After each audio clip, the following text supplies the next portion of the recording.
भैया भैया मोटू आज आए होली, आज ही होली, आज ही होली। चलो हम हो तुम दू जने मिलकर रंग खेलिए। नहीं रंग खाबे, रंग खेला जाइबे, खेला वैसे नहीं। हाँ कपड़ा उतार डालो, उतार उतार खेली हो। हाँ यार नहीं पता लगी कि और होली आई रे होली आई रे, होली आई रे कढ़ाई रंग छलके सुना दे जरा बांसुरी।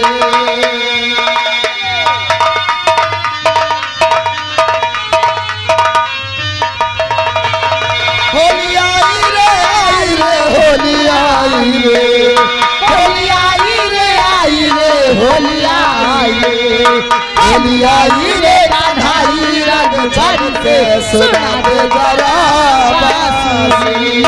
होली आई रे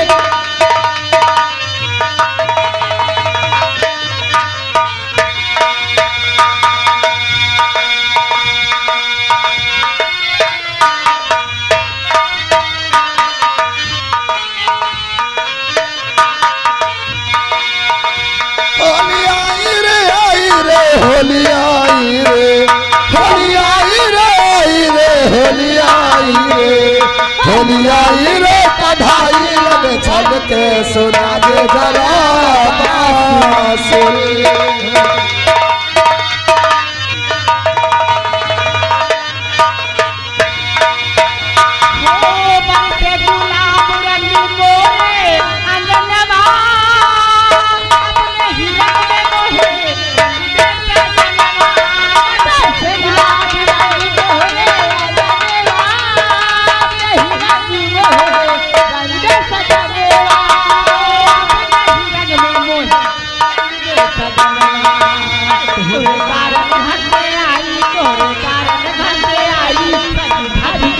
सुना दे जरा बांसुरी,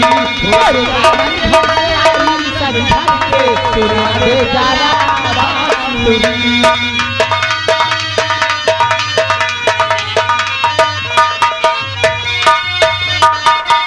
अपने हिला में मोहे रंगे चुनरिया, कबिया ढोले चाहे सारी उमरिया।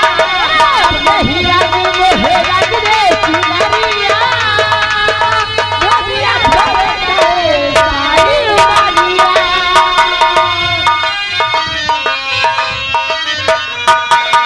अपने हिला में मोहे रंगे चुनरिया, कबिया ढोले चाहे सारी उमरिया, कबिया ढोले चाहे सारी उमरिया।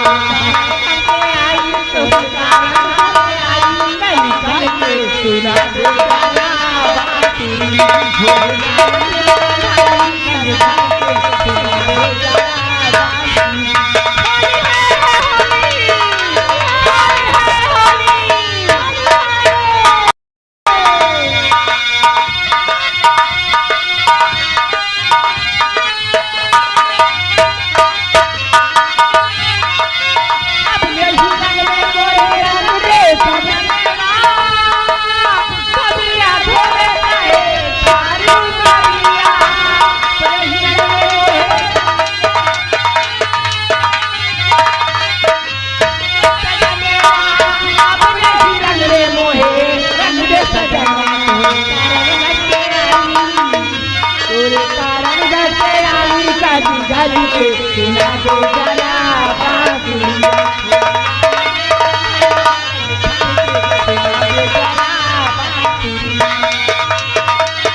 मौकावत है और क्या ऐसा बच्चों ने देखो, जब देखो तब सोवा करती है।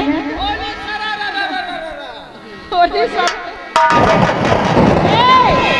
अपने बच्ची अच्छी का बुला लिया, होली खेलने आए थे।